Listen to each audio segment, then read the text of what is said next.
Appamada and its programs are supported by your generosity, and your generosity and support makes such a difference.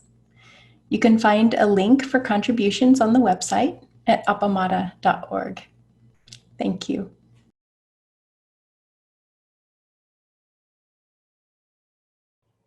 So welcome back, everyone. Good to see you.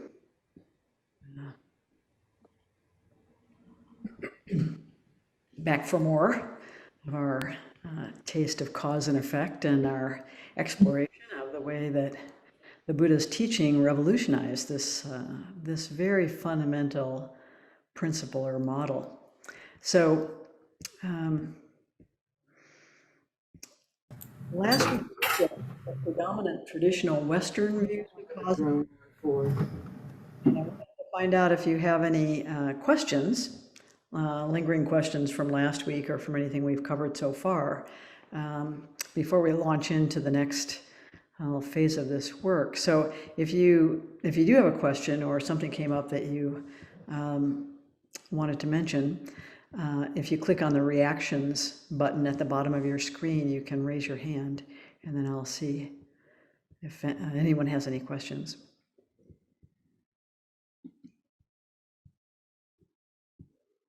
Okay, it's all very clear then.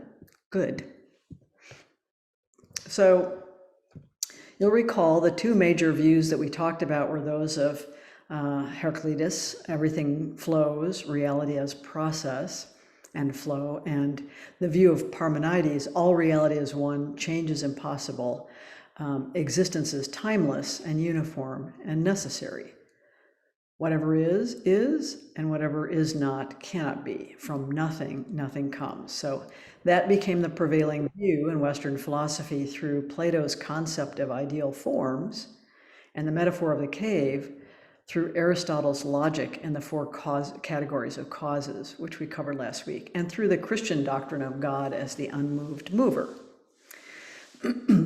But what were the models of cause and effect in India at the time of the Buddha? And this will help us understand why his own teaching was so revolutionary and so radical.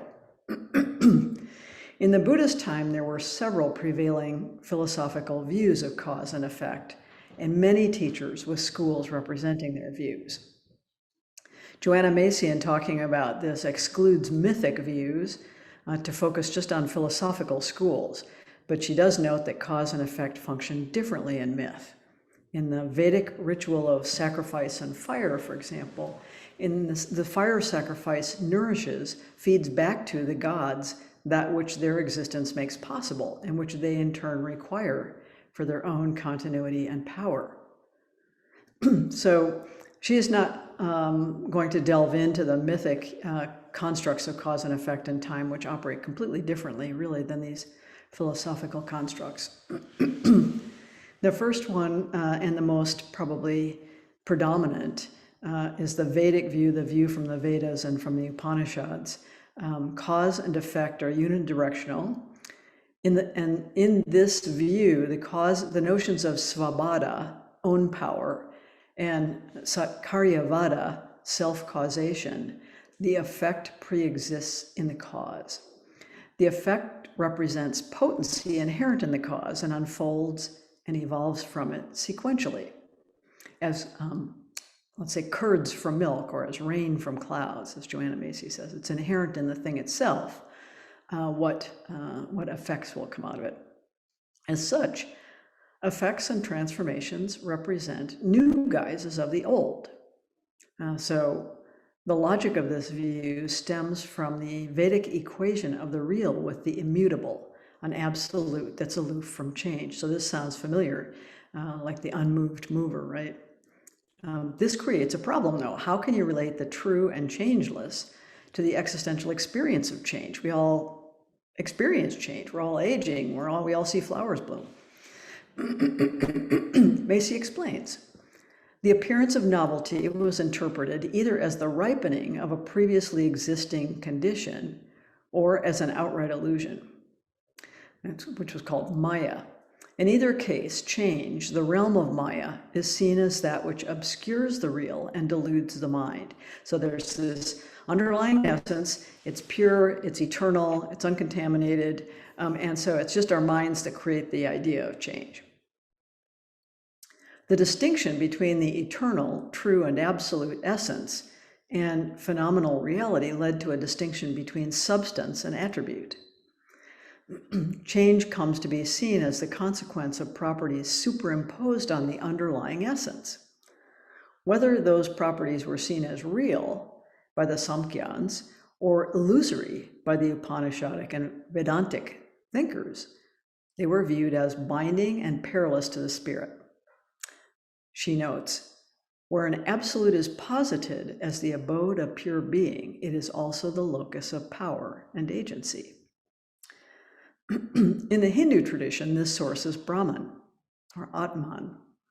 The process of phenomenal change and evolution requires the presence of the changeless, pure spirit. Change, coming from or created by an unalterable agent, is unidirectional. As Macy points out, this became, in non-Buddhist India, as it did in the West, the predominant model for causality. A second model was held by the Carvakas and Lokayatas, Materialist Determinism. So this model denied an original spiritual transcendent cause. Events can be understood in inherent properties of matter. So there are many contemporary scientists that hold this view also, this materialistic view. Some materialists held the strict determinism. The Ajivakas held a concept of fate and a material view of karma that allowed for neither will nor chance. So there's nothing you could do about it. The third main view that Macy talks about was held by the Yadurchavadins, and they were accidentalists. The soul and the world arise without a cause. So early Buddhists categorized the various teachings and causal modes into 4 groups. Now, the first group, Satyam Katam, means self-caused, internally caused. Everything's caused by what is internal to the thing. 2, Param Katam, externally or other cause. Everything's caused by someone else or something else moving it. 3, both self and externally caused. And 4, neither self nor externally caused. So this, of course, is a famous fourfold set of propositions that's known as a quadrilemma. Instead of the usual 2 horns of a dilemma, there are 4 mutually exclusive propositions. So they seem kind of airtight. There are no other possibilities, right? It has to be one of these. It's one, the other, both, or neither. So why is all this background important? What do these views have in common, and why do they matter? First of all, these models of cause and effect continue to predominate not only in India, but in our own society and in our personal lives today. So here's a reminder about some examples. The effect is inherent in the cause. For example, your depression is caused by a chemical imbalance in the brain, or the saying, boys will be boys. It's just inherent in the cause. Some external cause creates the effect. His terrible work situation is causing his high blood pressure, as an example. Or an example from an insurance report, the tree jumped in front of my car. So causes are both internal and external in the third condition. A bad environment and a longing to belong lead teenagers to join gangs. So the kind of slogan for that is, crime is the result of motive plus opportunity. So it's some internal and external. And then finally, there's no cause and effect relationship. Life is full of random, unpredictable events that have no cause. We just try to explain the chaos somehow by making up cause and effect stories. And the slogan for this is, shit happens. So, all right, there are the 4 terms of the quadrilemma. We, in our own practice, we might even cycle through these explanations, especially when we've been shocked by some event or experience, searching for a cause. But by now, You may have guessed that none of these models are truly satisfactory if you've lived even more than 20 years. They are also important because they have implications for power, karma, agency, and responsibility. Karma was already a well-established concept, and so there were different views on these topics. These views included karmic determinist, that is, your karma is due to what one did in the past, maybe in a past life. The theistic determinist, this is due to creation by God, and the indeterminist, without any cause or reason. Buddhists rejected all of these views. All of these views are essentially linear. Cause creates effect, and that change goes in one direction only. Effects cannot modify causes. Well, it just makes sense, doesn't it? In this respect, Indian philosophy parallels Western philosophy as we raced through last week. Against this backdrop in India, as well as in contemporary Western culture, Buddha provided a radically different causal vision. In the next 3 weeks, we'll explore that vision in more detail. But first, let's consider why we ask why.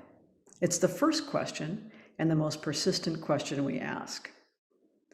It seems to me that in evolutionary terms, the answers to our why questions had real survival value. If we knew why Thor was killed, wild tiger, marauding clan, drinking bad water, we could avoid the same fate, and we could teach our children to avoid it. The answers, no matter how incomplete, poorly informed, or even wrong they may be, soothe our existential anxiety. They help us plan, predict, prevent at least somewhat, so that bad things don't happen and good things do happen. This gives us a sense of control over our lives, our continued existence, our well-being, our success, and our happiness. So much of our parenting is about teaching our children how to avoid harm and find a path to happiness or success. To do this, we're continuously vigilant about causes of bullying, causes of struggles in school, causes of qualities like persistence, grit, and self-worth. If we can root out the causes of problems, we can ensure our child's well-being and safe passage to adulthood. At any rate, we're obsessed with causes, working backward from desirable or undesirable effects. If you had done your homework, you wouldn't have gotten a C. Or working forward, projecting into the future the effects of present causes. If you don't study harder, you're going to flunk this class, which will destroy your GPA, which means you won't get into a good college, and then you will have an unhappy, unsuccessful life. One of the things I loved about playing pool was its simplified model of cause and effect. You hit a ball with a pool cue, and it reacts in a way determined by geometry and physics.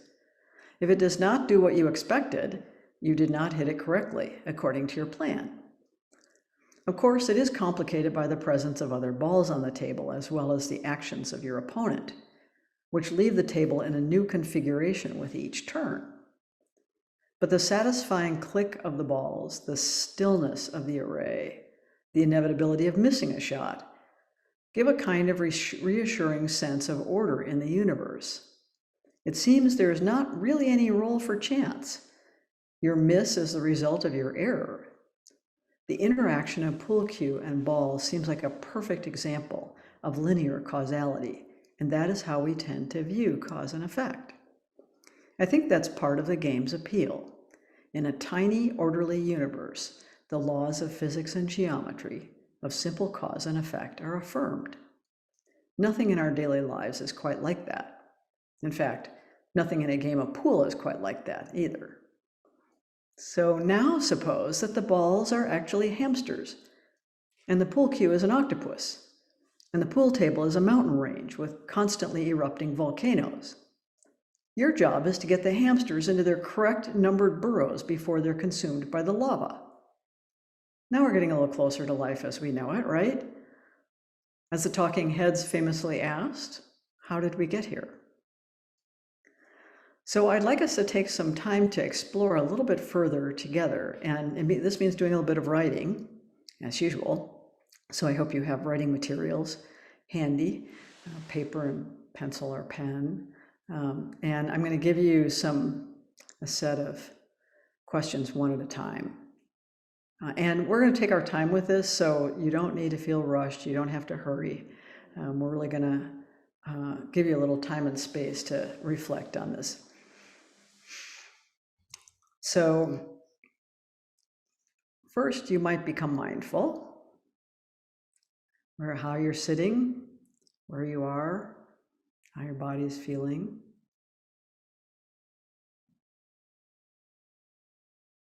And see if you can recall 3 important events in your life.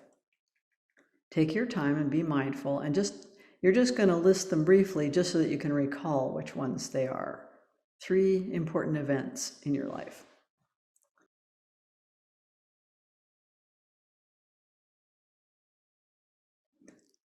Okay, choose one event from your list, and you're going to write about the cause or causes of that event, and keep writing without stopping until I tell you to quit, even if you're writing, I don't know what else to say.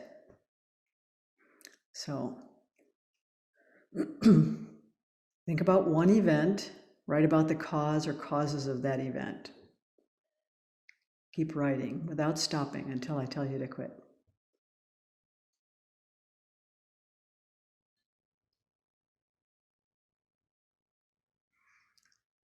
Okay, let's stop right there. I think we make discoveries whenever we drive out beyond the limits, city limits of our concepts, right? So part 3, thinking about the same event, write about the impact of the event on yourself and others as far as you can discern. The impact of the event on yourself and others as far as you can discern. What happened? What changed for you or for others? Thinking about the same event, write about the impact of the event on yourself and others as far as you can discern. What happened? What changed for you or for others?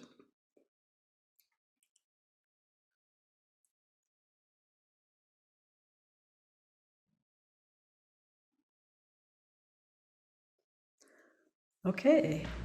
Of course, you could write a lot more about the ever expanding circle of influence of any event, right? But we'll stop here, and we'll get in groups of 4. Maybe Kim could create some breakout rooms, groups of 4, and leave me out. And what I would like you to discuss, and I'll put this in the chat, and also I can share the screen, is what you can discover about which, if any, of the 4 models of causality showed up in your writing. So there may be more than one. And I'm going to put this, I'll put it in the chat, and then I'll share the screen too, so you can see this. This is the one.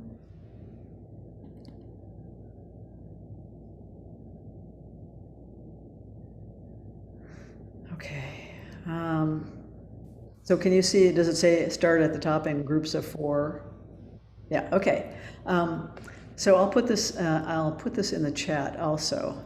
I'm not sure if you see the chat when you're. We'll see the chat, but we won't see the screen share. In the breakout rooms? Okay. So, all right. Okay, so now it's in the chat too. So let's do breakouts until, let's have maybe 20, 25 minutes, I guess, of breakout time.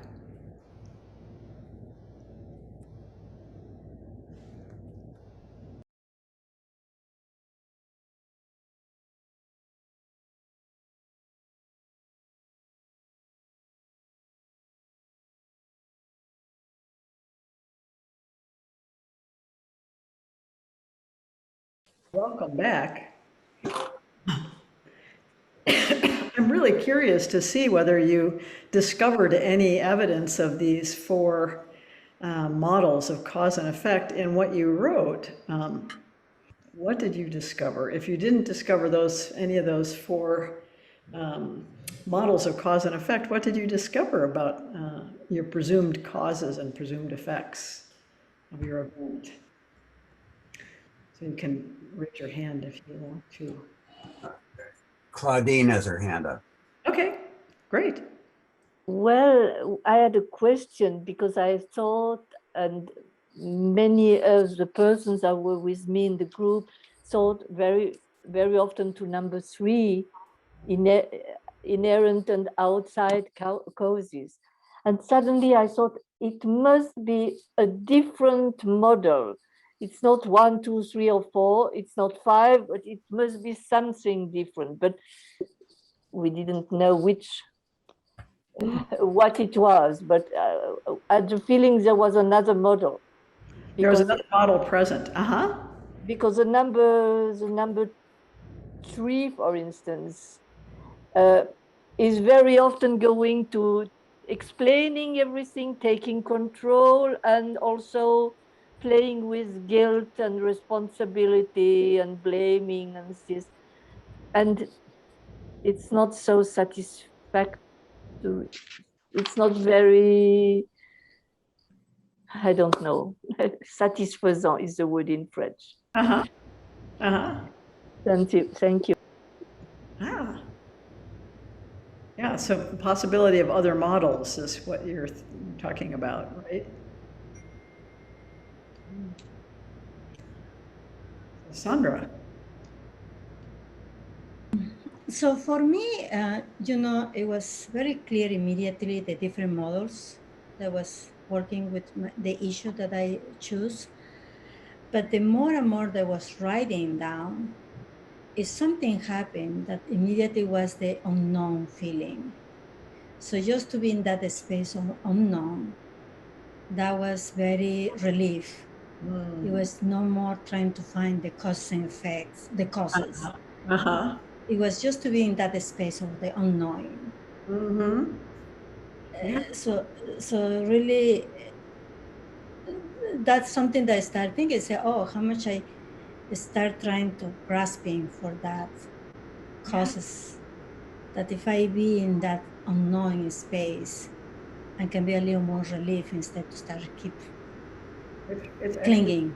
actually relieving, right? Instead of being scary. Exactly. Yes. Instead to keep looking for the cause. Yeah. Yeah. It is relieving. Yeah. So I really appreciate your exercise. Yeah, well, thanks for sharing that. I think that's really true, that ability to abide in the place of not knowing is ultimately relieving. You're not grasping to try and find an explanation or a cause or a result. We have a lot of different names for causes and a lot of different names for effects, right? I think Joan might want to say something. Okay, great. Yeah, I couldn't figure out which button to push. Just felt like all of life from every direction contributed to the moment that I said was special. And it sort of set things in motion. It was when Bill kissed me and we'd been out on our first really special date. And he just kissed me and we both just sort of blew. So that was an event. Yeah. The things we had done and lived up to that point were part of it. Yeah. Even the problems that came about as parents, I know were concerned. He was a graduate student and I was a freshman, and and all of these life situations, and my mother putting together a wedding when she just had a full-time job and a drinking husband, and, but we all just moved forward. Yeah. It was what I was on my way to. I was becoming someone. And so it was just a moment in time that sort of set the plans in motion. Yeah. Yeah. So you noticed how many things contributed as causes to that movement. Yeah. I could not figure out how to describe it in terms of these different models. Well, that's because what you're talking about doesn't fit those models. It's closer to what the Buddha taught about these causes and conditions that arise together. Thank you. That's great. Wonderful. Yeah. Maria. I was thinking about, like, mine was starting college at 23 when my daughter started full-time education. And I was walking down the path and my friend Kelsey just said, you know, there's a course starting at the local college with that biology and psychology stuff that you like. Why don't you just come with me?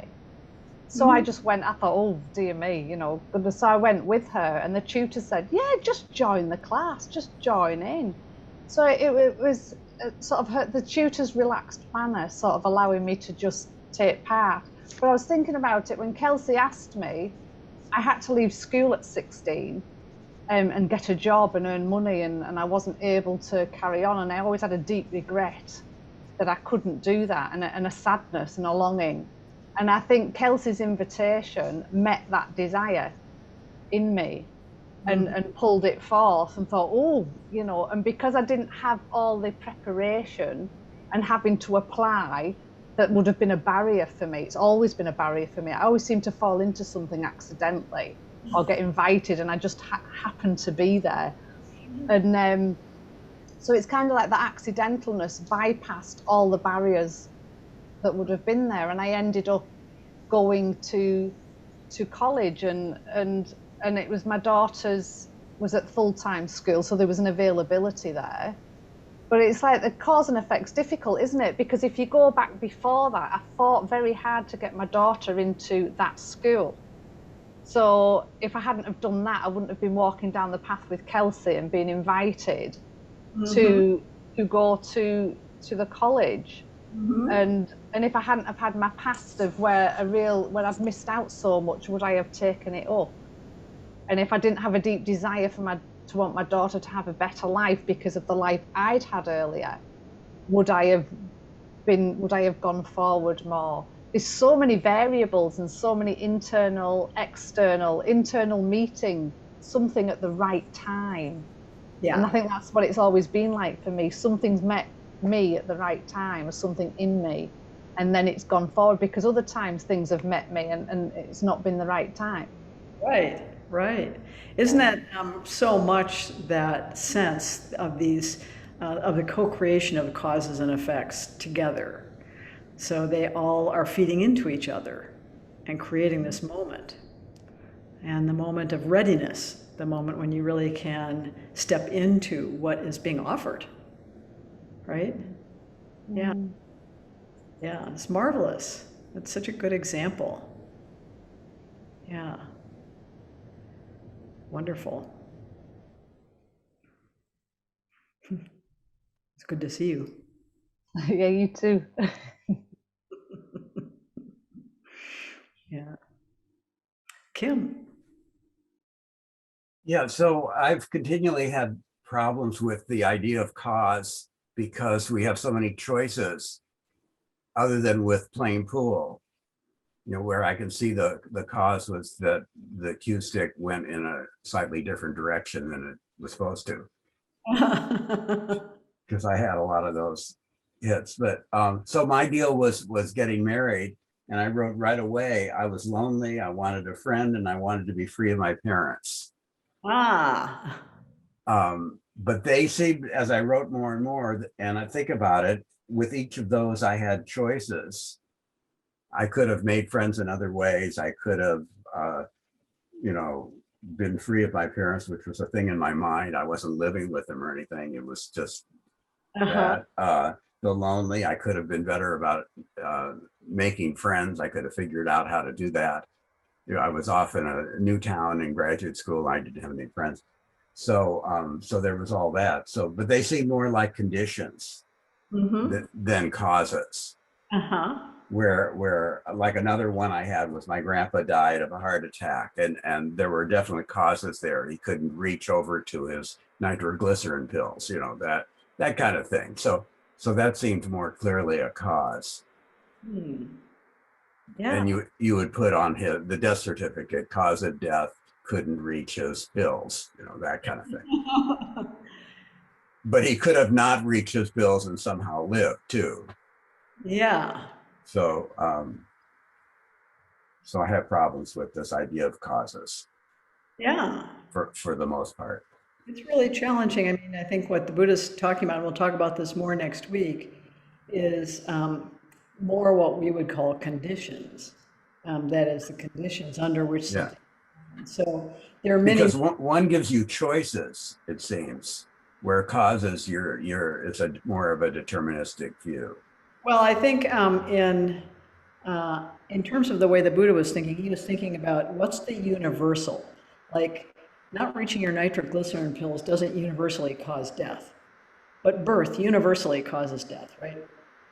But you said birth was a condition for death. Condition for death in the sense that death can't occur unless birth has occurred. And for every birth that occurs, death occurs. So those things are linked, right? Yeah. And that and it's universal. So none of the other sort of causes we think of for death are universally true. Many people are lonely and they don't get married. That's right. That's right. Or they get a pet, or they join the Sierra Club or something. Yeah. Yeah, there's a variety of possibilities for any sort of given set of conditions, but yeah. Yeah, so But we do have choices though, don't we? Because it's like if I didn't make the choice of Katie's school to be there, then like A wouldn't equal B. Oh no, Everything else would have happened, wouldn't it? Everything else has consequences, everything, and this is the other teaching, everything has consequences, but we do have choice, which is different from the deterministic view, which is that everything is, just your karma playing itself out, and you can't really change that. Bad things happen to you, too bad, it's just something bad you did in a previous life.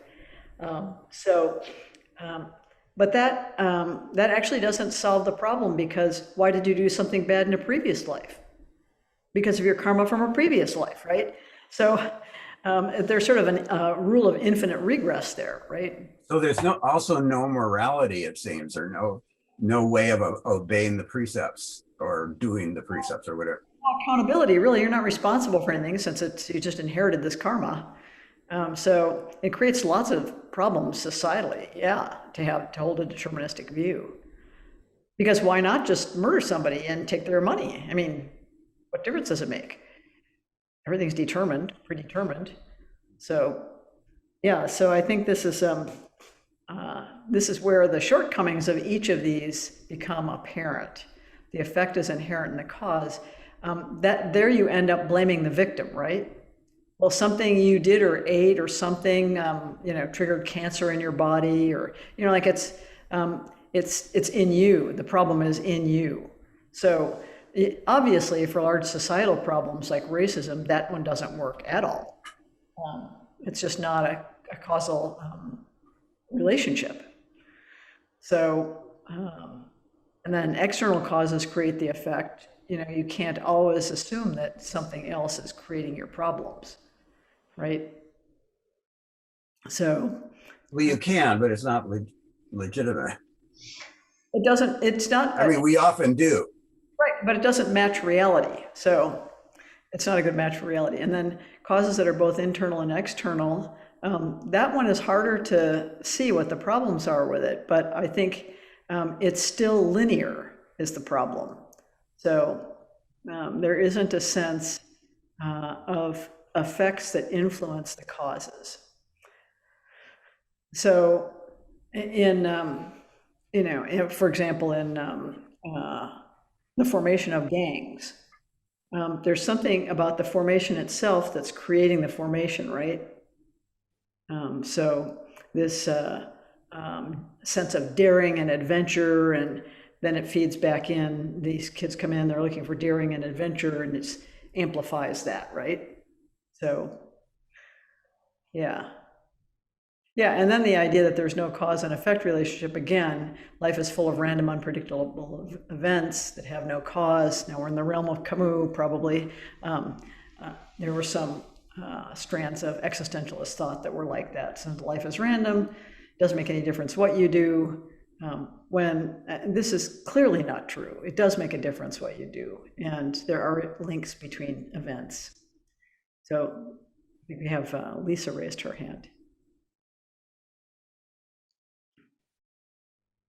I don't remember what you said a minute or two ago, but I think there was racism, or maybe it was my association to what you said brought up racism. That No, I mentioned that, you know, like okay, someone say you know, the effect is inherent in the cause, then basically you're saying racism is created because there are Black people.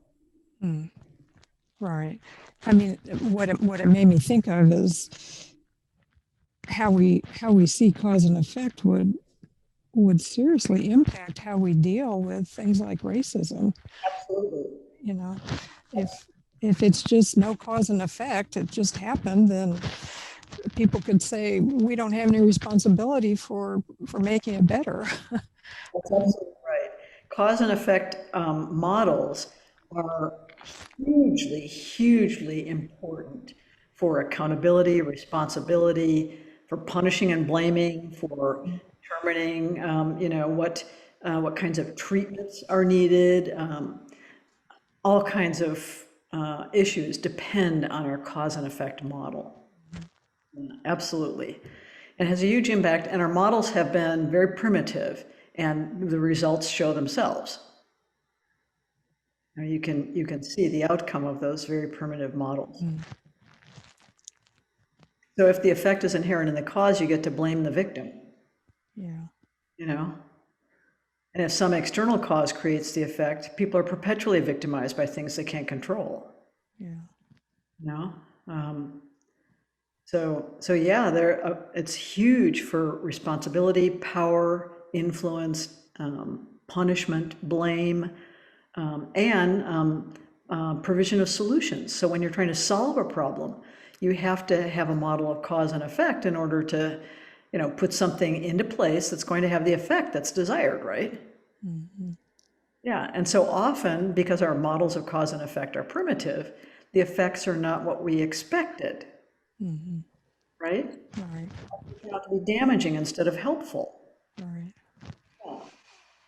Yeah. So this is why this is crucial.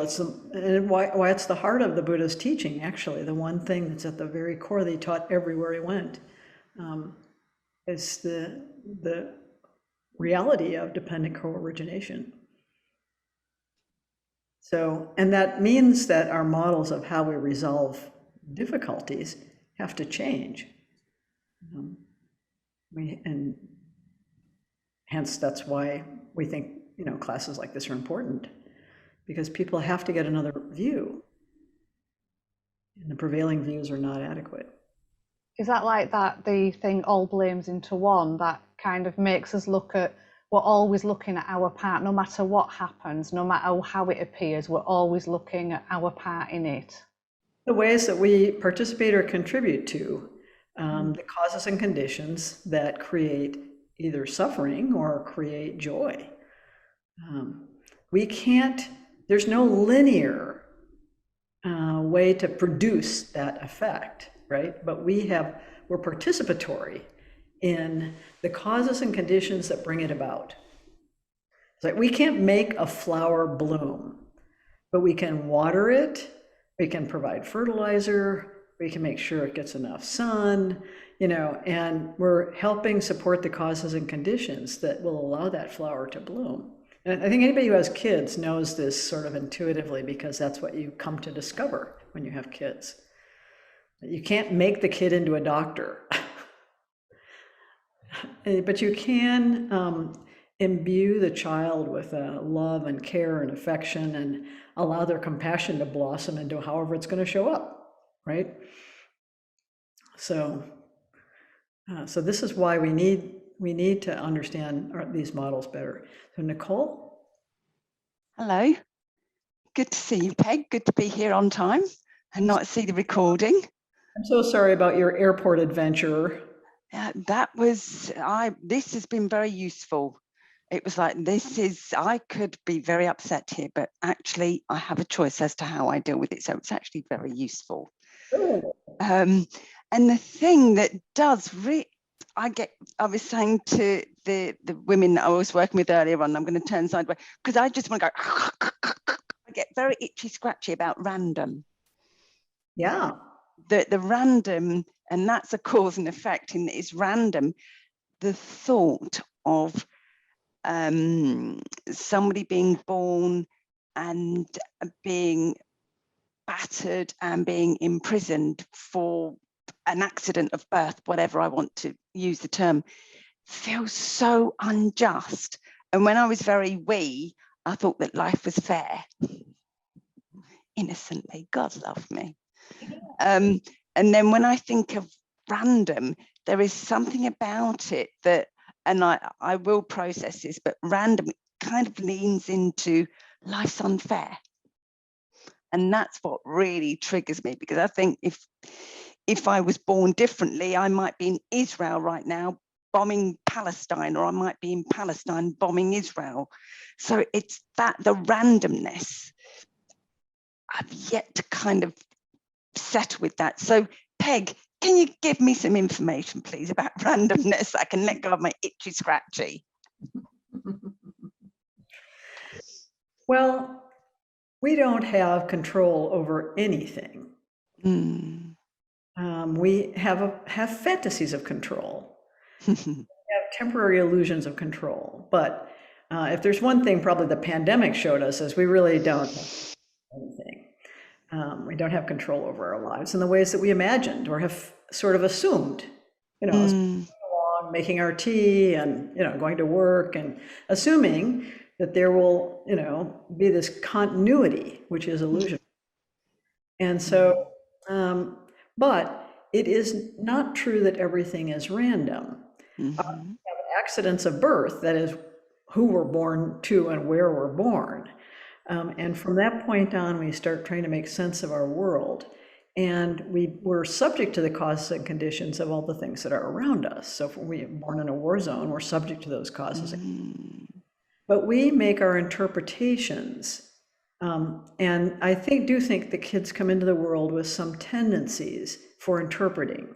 So either interpret, this is all my fault and I'm responsible somehow, or they interpret, I can bring joy into the world, or they interpret, you know what I mean? It doesn't matter what the circumstances are, I can bring joy, I can make people a little bit, I can help people, I can be a little kinder, So I think it's those interpretive strategies that even a very young child begins to bring into the world, and then it gets confirmed or disconfirmed by the right?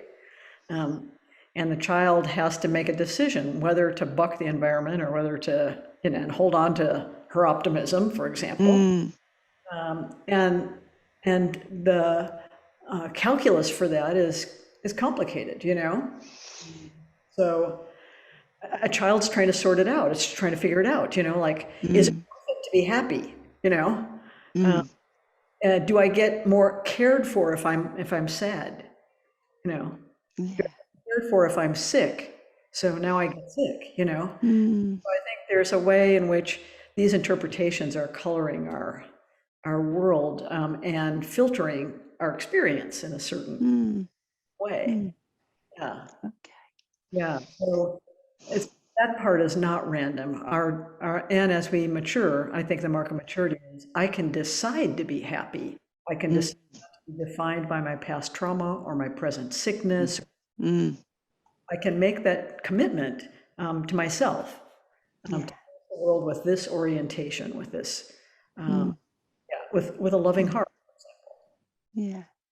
Thank you, Peg. You're welcome, Nicole. It's so good to see you. And Joan's raising her hand. I think we're at the end of our time, though. But we are. Can I say 2 words or 3 words? You can say. Okay, this class that we've been offered by Circe and the others at Appamata, to me, is a way to influence our thinking. Yes. Open us wider to things that we didn't know, so that our reactions to things are based on more information. Yes. That's right. That's right. It's wonderful to get that sort of more bigger perspective. Yeah. All right. Have a wonderful week. I'll see you next week. Thank you. Thank you.